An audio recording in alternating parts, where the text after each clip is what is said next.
court reporter Patty Petts. The first thing she did that was off to me is during the protection from abuse hearing. She was the court reporter during that time. And one of the things I noticed when I was reading the transcripts, there was things that were said about her about a gun. And some of the key things that was said I could not find in the transcript. And I was just like, how did they not put that in the transcript? I was already concerned about this lady, Patty Petts. I was a little bit suspicious of her, but I didn't really, jump to any conclusions or anything like that. During that hearing, that was the first thing, that the stuff surrounding the gun, like Sonny's mother threatened to kill me a number of times. And when I was questioning her at the PFA hearing, when I filed a PFA against her, I was asking her if she has access to a gun. And she would not answer the question. And the court even had to ask her, like, do you have access to a gun? And she said, I'm not answering that question. I told you I'm not licensed to carry a gun, so I'm not going to answer that question. Or she was saying something like that. So I know that she has access to a gun. So that's why I was trying to get the question out of her, because I know that she has a gun. So Patty Petts, in the middle of that hearing, she jumped up out of her seat and started screaming for me because there was a lot of emotion. So there was over talking. But at that time, it was like, I didn't understand. It's like, I didn't understand why she just erupted like that. And it was the way she did it. It was like, it was strange because it wasn't even me. They're the ones that were so emotional. They were the ones that were mad, but she directed all this yelling towards me. And it was so awkward and weird that, like, everybody in the courtroom was like, what the hell? Even the sheriffs, they kind of looked like they were like kind of shocked. Like, why did she just get up and yell like that? First of all, she's a court reporter. Sometimes the court reporters will get a little emotional and they will speak up and say, hey, listen, you have to talk slow so I can type all this stuff. But I've never seen anything like this before. This lady jumped up and was just like screaming and yelling. Like, she looked insane when she was doing it. She looked like a crazy person. So I just kind of let that go. That was just like, all right, I don't know what that was about. It was very strange. And then when I got the transcript, I was like, this is odd. Like it's strange that I guess she decided not to put that part in there. There was a very specific part that should have been in there that it wasn't in there. During the March 12th hearing, Leah Nelson was the transcriber. Page 89 of the March 12th hearing, I said, I got a job at Citizens Bank.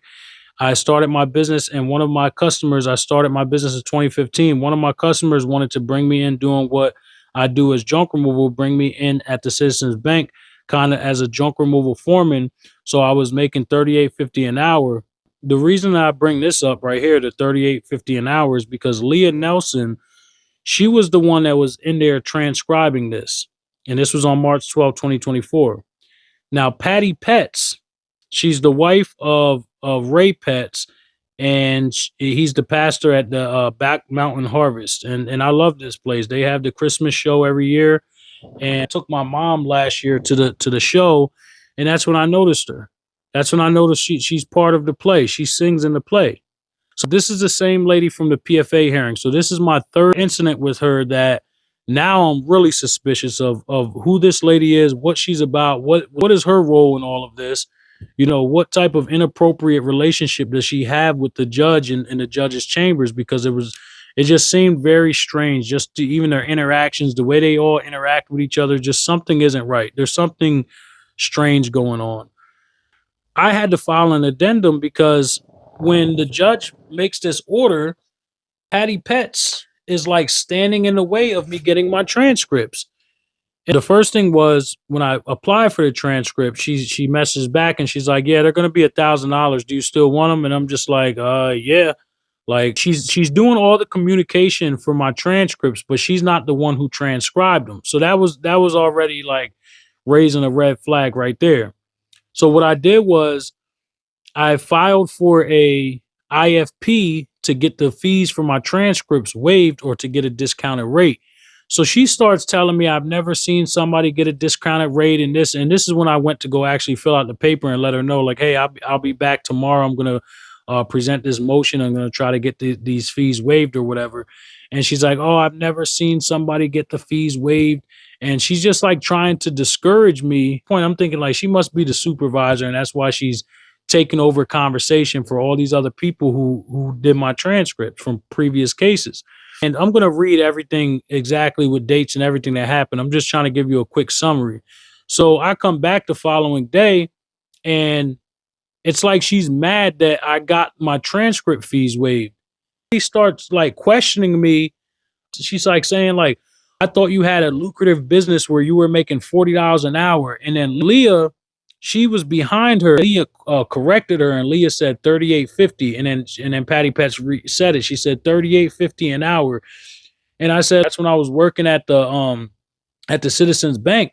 And she says, okay, well, we have all your information with domestic relations referring to child support. We're gonna find out. We're gonna find like, I'm just looking at her like, what? I'm like, I already know this lady is out of line, but I'm just like, right now, I don't want no problems with anybody else. I just want to get my daughter back. I have 30 days to file my appeal, and I need my transcripts. So one other thing that stood out to me about Patty Pets, she is part of the Back Mountain Chamber. So I just thought it was strange that family court judge Jennifer Rogers is at the Back Mountain Chamber meeting. And just by the way that Patty Pets was acting, I just thought it would be important to put this information out there in case anyone else has any other information to connect any dots. What is happening to me and my daughter is not an isolated incident. I've already had other people come forward and open up about things that had happened to them. This is just my way of trying to figure out what is going on. Who are the people that are engaging in unethical behaviors and doing things that go against the best interest of the child and go against the overall wellness of this community and the families within this community?